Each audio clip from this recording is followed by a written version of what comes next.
নমস্কাৰ, মই দেৱজানী বৰাই স্বাগতম জনাইছোঁ আমাৰ ইউটিউব চেনেল ব্যঞ্জনলৈ। বহুদিনৰ পিছত আহিছোঁ। বহুদিন ভিডিঅ' দিব পৰা নাছিলোঁ কিছু বিশেষ কাৰণত। এতিয়া ভাবিছোঁ আকৌ কণ্টিনিউ কৰিম। আজি আপোনালোকৰ মাজলৈ লৈ আহিছোঁ বইল চিকেনৰ ৰেচিপি। আহকচোন ভিডিঅ'টো আৰম্ভ কৰোঁ।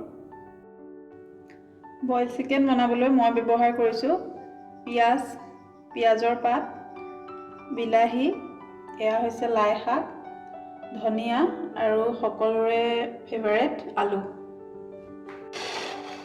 এয়া হৈছে কেঁচা জলকীয়া, এয়া লৈছোঁ আদা নহৰু পেষ্ট, এয়া লৈছোঁ অলপ বৰা চাউলৰ গুড়ি আৰু এয়া লৈছোঁ জালুকৰ গুড়ি। আৰু এয়া হৈছে ৰেচিপিৰ মেইন বস্তু চিকেন।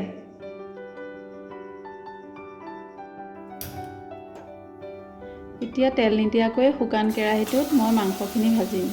অসমীয়াত এষাৰ কথা আছে নহয়, মাছৰ তেলেৰে মাছ ভজা। মই আচলতে আজি মাংসৰ তেলত মাংস ভাজিছোঁ।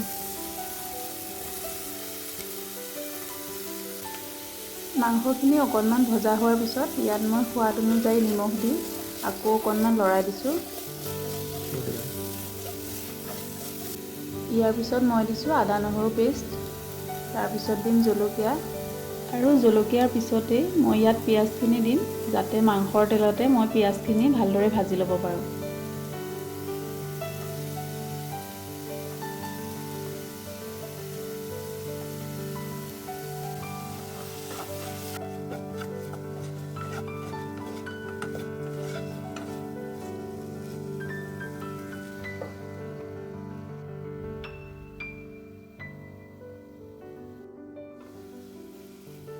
ঢাকোনখন দি সিজোৱাৰ বাবে আমাৰ মাংস প্ৰায় আধাখিনি সিজিয়ে গৈছে। তথাপি মই আপোনালোকক দেখাই দিওঁ, এয়া এক পিচ লৈ দেখাই দিছোঁ। দেখোঁতে নিশ্চয় গম পাইছে নহয় জানো?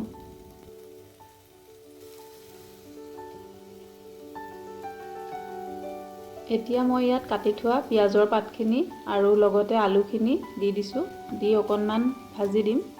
ভাজি তাৰপিছতে মই লগতে বিলাহীখিনি দি দিম।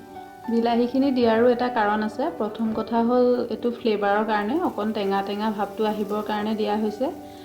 দ্বিতীয়তে মই ইয়াত কোনো ধৰণৰ মছলা আৰু হালধি ব্যৱহাৰ কৰা নাই, সেইকাৰণে বিলাহীটো ভাজি দিছোঁ যাতে ইয়াৰ পৰা ৰঙচুৱা ৰংটো আহে অকণমান। আলু বিলাহীখিনি অকণমান ভজাৰ পিছত এতিয়া মই অকণমান গৰম পানী দি দিছোঁ। আলুখিনিও সিজিব লাগিব নহয়, আৰু তাৰপিছত 5 মিনিটৰ কাৰণে ঢাকোনখন লগাই দিছোঁ।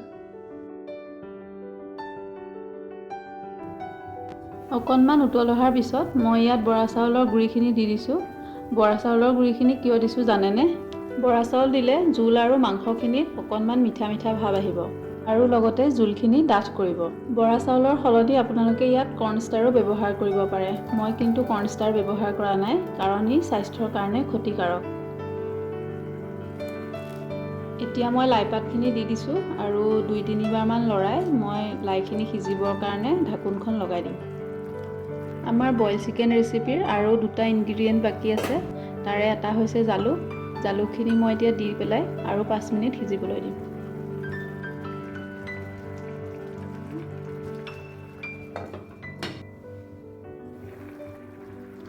একেবাৰে শেষত মই ধনিয়াখিনি দি অকণমান লৰাই দিছোঁ।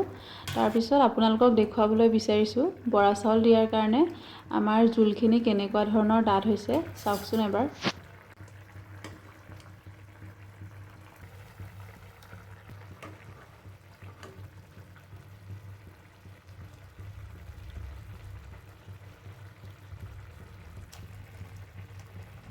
এয়া দেখিছেনে, কোনো ধৰণৰ তেল মছলা হালধি ব্যৱহাৰ নকৰাকৈয়ে কিমান ধুনীয়া এটা ৰং উঠিছে। আৰু মই এই বাতিটো 2টামান ধনিয়া পাত দি আপোনালোকৰ বাবে গাৰ্নিছ কৰি দিছোঁ। আপোনালোকে কেতিয়াবা বইল চিকেন খাইছেনে? কমেণ্ট কৰি জনাবচোন। যদি খোৱা নাই এবাৰ বনাই খাই চাবচোন। ৰেচিপিটোতো গম পালেই, আৰু ই আমাৰ শৰীৰৰ কাৰণে বহুত হেল্ডি হয়। আৰু লগতে ভিডিঅ'টো শেষলৈকে চোৱাৰ বাবে বহুত বহুত ধন্যবাদ।